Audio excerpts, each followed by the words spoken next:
میرے اندر کا ذاکر مطمئن ہے، میں خود مطمئن ہوں۔ میرے اندر کا ذاکر اس لیے مطمئن نہیں کہ میں نے فضائل غدیر سنائے، منکر غدیر کا انجام نہیں بتایا۔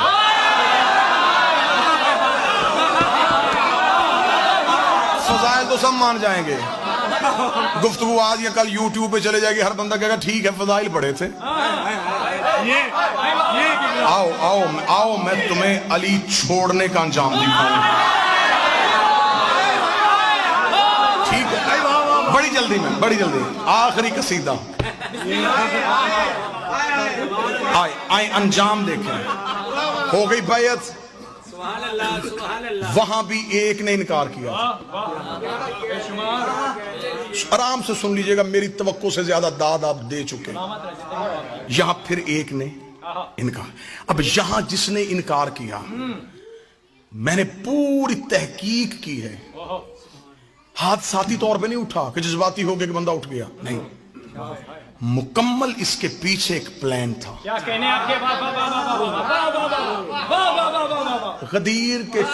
غدیر سے لوگ نکلے، یہ وہاں غدیر پہ نہیں بولا، نا نا نا، پوری تحقیق ہے، یہ وہاں غدیر پہ کھڑا نہیں ہوا، بیعت کے وقت بھی یہ نہیں کھڑا ہوا، کر چکا تھا بیعت، گیا تھا یہ امیر کے ہاتھ پہ بیعت کرنے کے لیے۔ پلٹ کے جب واپس جا رہے ہیں، اب جن کو علی برداشت نہیں تھا وہ قافلے سے علیحدہ ہوئے، ایک دوسرے سے کہنے لگے اب کیا ہوگا، اس نے تو واجب کر دیا، اب عبادت میں علی آ گیا، ہمیں وہ مذہبی قبول نہیں، جس نے ہمارے باپ دادا مارے،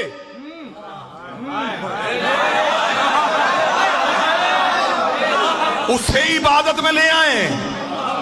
اور کیا کہنے تمہارے علی کے منکروں، تم نے ہمیں اتنا تو بتا دیا، جو علی کو چھوڑنا چاہتے ہیں اس کا کوئی نہ کوئی علی نے مارا ہوتا۔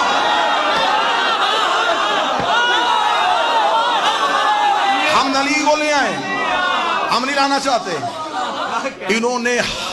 انہوں نے فہر قبیلہ کا ایک شخص چنا، حارث اس کا نام تھا۔ سننا بے شمار سے اگلی بات سننا ذرا۔ اب یہاں بے شمار تک رک جائیں گے، میں یہاں رک جاؤں تو میری قوم کے بچوں تک حقائق کون پہنچا؟ کیا کہنے ہم نے بے شمار تک نہیں رکنا، آؤ اس سے آگے چلیں۔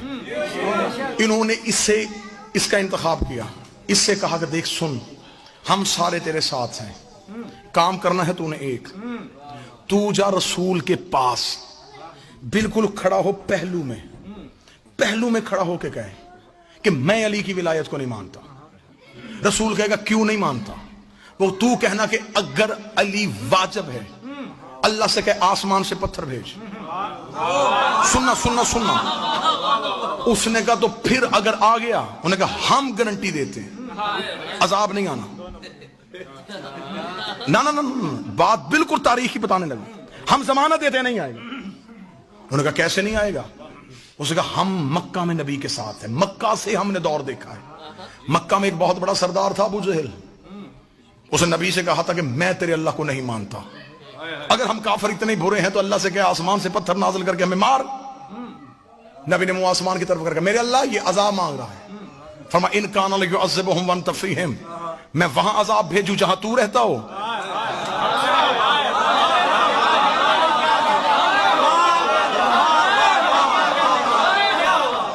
ساری زندگی ابو جہل اسی اکڑ میں رہا کہ اس نے عذاب کیوں نہیں بھیجا؟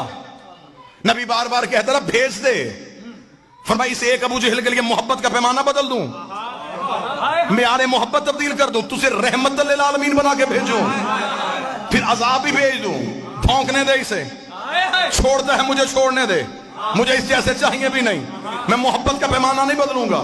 ابو جہل عذاب مانگتا رہا، اس نے نہیں بھیجا، اور اس نے قانون بنا دیا جہاں محمد ہو وہاں عذاب نہیں آتا۔ تو کھڑا ہو نبی کے پہلو میں، تو کر علی کی ولایت کا انکار، ہماری گارنٹی ہے جہاں محمد ہو وہاں عذاب نہیں آتا، تیرے اوپر عذاب آنا ہی نہیں ہے۔ جب تو بغیر عذاب کے نکلے گا ہم باہر شور کر دیں گے علی واجب ہی نہیں ہے، علی واجب ہی نہیں ہے، علی واجب ہی نہیں ہے۔ ادھر حارث کو نبی کے پہلو میں کھڑا کیا، اس نے علی کی ولایت کا انکار کیا، آسمان سے پتھر آیا، حارث کے سر پہ لگا، نبی نے منہ آسمان کی طرف کر گیا، میرے اللہ ابو جہل پہ نہیں بھیجا، اس میں کیوں بھیجا؟ فرمایا وہ لا الہ کا منکر تھا،